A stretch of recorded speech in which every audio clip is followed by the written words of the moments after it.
Hey everybody, Rob Maurer here. Should be a pretty quick one today. We've got a couple of analyst updates, new Model 3 purchase incentives, more European courtship, updates on Giga Berlin, Florida dealerships, and a couple other items as well. Tesla stock on the day today underperforming, finished down 0.33% to close at $255.90, while the Nasdaq had a strong day up 1.1%. We do have a couple of analyst updates. First, from RBC Capital Markets, they have increased their price target on Tesla to $305 per share from $212 previously. They've reiterated their outperform rating, with analyst Tom Narayan saying in a note, quote, "We believe robotaxis and autonomous vehicles in general could potentially transform society more than anything else in our lifetimes. They could save millions of lives and trillions of hours.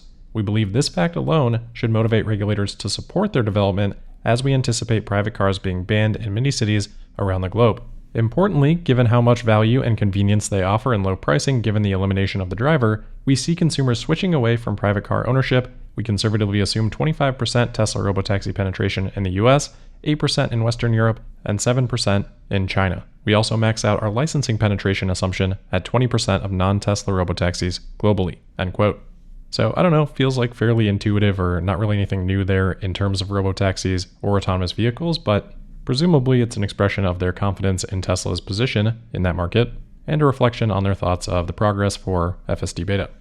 And then the other update comes from Daiwa. This was actually yesterday, but they increased their price target to $285 for Tesla per share from $185 before. All right, getting into company news, we've got an update on the Model 3, sort of pricing, sort of incentives here. Tesla has added 3 months of free supercharging for Model 3 purchases before the end of the quarter, so June 30th. But it looks like this only applies for vehicles that are inventory vehicles, not new custom orders. So a little bit of an incentive, as we've talked about, time-based incentive to ensure people either take delivery or try to get more orders in before the end of the quarter. And of course, this is on top of some of the tweaks that we've talked about with the loot box and the referral program, as Tesla looks for the best mix of incentives. Now, at the same time they've done this, it seems like they have raised prices on the inventory vehicles by about $200 a piece. It's a little bit more difficult to track pricing there for those inventory vehicles, but it does seem like at least on some vehicles, Tesla's kind of clawing back the cost of this incentive with a little bit of a price bump in the form of a smaller discount. So a lot of little things that Tesla is doing here to essentially try to optimize for maximum clearing price for their inventory, which as Tesla grows becomes a little bit more challenging to do. We've talked plenty of times about demand pockets across time, across region. Prices or incentives are the main levers that Tesla has to kind of smooth those things out, which can be a little bit tricky when you've got one price for the entire United States. I'd expect to continue to see these types of things going forward.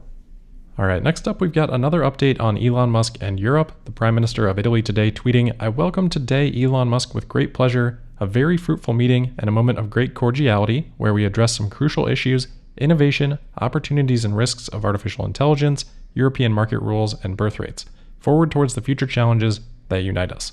Elon also met with the Italian Minister of Foreign Affairs in the morning, and from this tweet and some other reports, it doesn't sound like Tesla was quite as much of a focus of these conversations as kind of what we had heard about the possible meetings upcoming with France. Those seem to be a little bit more focused specifically on a Tesla factory, not to say that these conversations with Italy couldn't have included that, but the reports definitely feel a little bit different.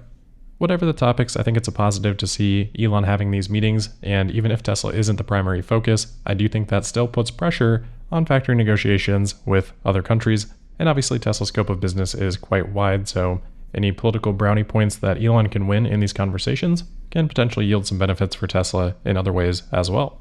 From a couple video clips that were shared at the meeting, it definitely looked like this was a positive interaction for Elon and the Prime Minister.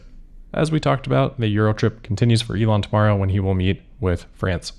Over in Germany, there is some reporting on Giga Berlin. This seems to come from the German edition of Business Insider, and then recapped a little bit here by Reuters because that article is paywalled.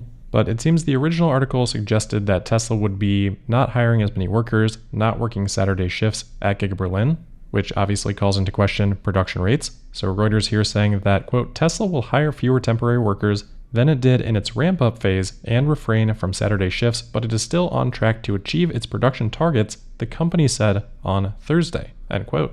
So again, unfortunately, we can't see these supposed company comments. Usually Tesla doesn't really comment on stuff like this, but it seems like maybe they replied to Business Insider. Reuters continues to say that, quote, the comments followed a report by Business Insider earlier on Thursday that Tesla's goal of producing 6,000 cars a week at the plant, up from the 5,000 milestone reached in March, was on hold, end quote. So maybe Tesla in Europe commented on it. Sometimes we see a little bit different interaction internationally with the media as we have seen in China. But of course, Tesla has pretty consistently been updating on Twitter when they hit those 1,000 vehicle per week milestones, and 5,000 was the last we heard for Giga Berlin, so it doesn't seem like they've hit 6,000 per week yet. But who knows what the actual plans are. Maybe Tesla, now that they are at quote-unquote volume production of 5,000 per week, is focused on getting that to be as cost effective as possible before continuing to ramp on to hopefully 10,000 per week, hopefully by the end of the year, but maybe that'll slip a little bit. If that cost control is the focus right now, which seems pretty plausible, it would make sense for them to be not hiring as quickly as during the ramp up phase, maybe reducing a shift, while hopefully still, as they're saying here, being able to meet their production targets, which obviously we don't know exactly what their production targets are for this exact period. So a little bit of murkiness from that report, but those are my thoughts on that for now. Moving on, we've got a couple of updates on Tesla Energy. Tesla's SVP of Powertrain and Energy Engineering, Drew Baglino, on Twitter responding to a couple of questions.